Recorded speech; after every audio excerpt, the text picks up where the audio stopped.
100 लोगों से आपका कर्जा माफ हो जाएगा। यकीन मानिए, मेरा विश्वास करिए, जो लोग भी कर्जा मुक्ति अभियान में जुड़ गए हैं, अगर हर व्यक्ति 100 लोगों के फॉर्म भरवा देगा, सबका कर्जा माफ हो जाएगा। जब भी होगा सबका कर्जा एक साथ माफ होगा। बस आप इतना कर लीजिए, जहां आपने अपना फॉर्म भर दिया, कम से कम 100 लोगों के फॉर्म भरवाइए और घर से निकलिए तो सही, बाहर तो निकलिए, बात तो करिए। अगर आप 1000 लोगों से बात करेंगे ना, 800 लोग ऐसे मिलेंगे जो कर्जे की दलदल में है। बहुत सारे लोग हैं जो रेगुलरली लोगों से मिल रहे हैं, बात कर रहे हैं, कह रहे सर निकलते बढ़ते बस में, ट्रेन में, गाड़ी में, रिक्शे पे, सड़क पे, मोहल्ले में, मार्केट में, जिससे बात करता हूं वो कर्जे की दलदल में है। और बात कैसे करनी है, ये मत बोलो कि आप ये काम कर रहे हो या आप जुड़ गए, आप बोलो भाई देश में कर्जा मुक्ति अभियान चल रहा है, लाखों लोग उसमें जुड़ चुके हैं। अगर आप किसी ऐसे व्यक्ति को जानते हो जिसके ऊपर किसी तरह का कर्जा हो और वो कर्जा चुका पाने में असमर्थ हो, तो उसे बता देना कर्जा मुक्ति अभियान देश में चल रहा है।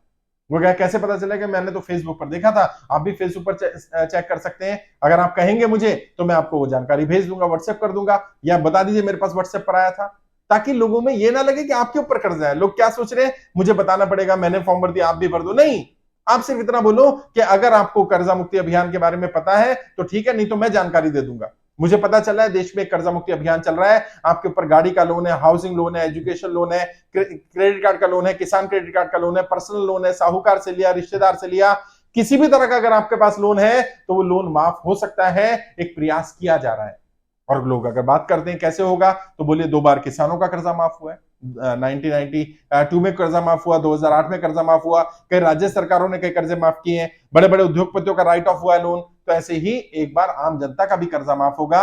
सरकार के ऊपर दबाव ऑलरेडी बन रहा है, 4 बार वित्त मंत्रालय डेलीगेशन जा चुका है, लाखों लोग जुड़ चुके हैं। और मुझे भी जब पता चला तो मेरे लिए हैरानी की बात थी। ये जानकारी मैं आपको दे रहा हूं, इस तरह से बात करिए। अगर आपने, यकीन मानिए, 1000 लोगों को सिर्फ व्हाट्सएप ही कर दिया ना, आपके पास जो व्हाट्सएप में अलग अलग ग्रुप हैं, अलग अलग ब्रॉडकास्ट लिस्ट बनाई है, आपके अलग अलग जगह के ग्रुप हैं, उन सब में भेज दीजिए, पर्सनली भेज दीजिए। अगर आपने 1000 लोगों को भेज दिया, उनमें से आराम से 100 लोग फॉर्म भर देंगे। और यदि एक दिन ये 1.25 लाख लोग तय कर लें कि हमें सिर्फ 100 लोगों से फॉर्म भरवाना है, यकीन मानिए एक दिन में हमारे पास 1.25 करोड़ का डाटा हो जाएगा। और जिस दिन 1 करोड़ लोग हो गए ना, उस दिन सबका कर्जा माफ हो जाएगा। सिर्फ 100 लोग, 100 लोगों की 100 कदम की दूरी पर हैं हम। 100 लोग इकट्ठे होते ही कर्जा माफ हो जाएगा, आपका भी माफ हो जाएगा और उनका भी माफ हो जाएगा। अपने लिए करना पड़ेगा। God help those who help themselves. खुदा भी, भगवान भी, अल्लाह भी, वाहेगुरु भी, जो भी कहो, वो भी उन लोगों की मदद करता है जो अपनी मदद स्वयं करते हैं, और जो अपनी मदद नहीं करते हैं उनकी कोई मदद नहीं करता। ये समय घर बैठ जाने का नहीं है, ये समय डरने का नहीं है, ये हालातों से लड़ने का समय है। और मैं आपको विश्वास दिला रहा हूं, 1-1 रुपए का आपका कर्जा माफ कराऊंगा। आपका भाई, आपका दोस्त, आपका बेटा 1-1 रुपए का कर्जा माफ कराएगा।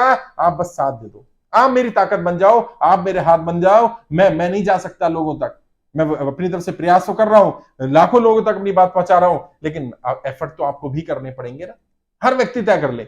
पहली बार, भारत में पहली बार ऐसा हो रहा है, और ये भारत के इतिहास में जो होगा, ये ऐतिहासिक काम होगा साहब। अभी कनाडा में हुआ है, कनाडा की सरकार ने $25,000 का लोगों का लोन माफ कर दिया। घर घर जाकर के पूछ करके, यदि आपके पास कोई लोन है बताइए। अगर लॉकडाउन के बाद आपका व्यापार बंद हुआ, आपकी नौकरी छूटी या कोई समस्या आई है, आपका $25,000 तक का लोन माफ होगा। $25,000 मतलब समझ रहे हो, 20 लाख रुपए का। मैं भी तो यही मांग कर रहा हूं, 20 लाख तक का ही माफ कर दो, और उससे ऊपर के कोई 2 साल का समय दे दो यार। होगा, जरूर होगा। जो बाहर हो सकता है वो भारत में भी होगा, जो आज तक नहीं हुआ वो आज हो सकता है, अगर जनता आवाज उठाए। आज तक कभी जनता ने संगठित होकर आवाज ही नहीं उठाई थी, पहली बार तो जनता संगठित हुई है। आ जाओ, साथ मिलकर के इस लड़ाई को लड़ेंगे, हम जरूर सफल होंगे।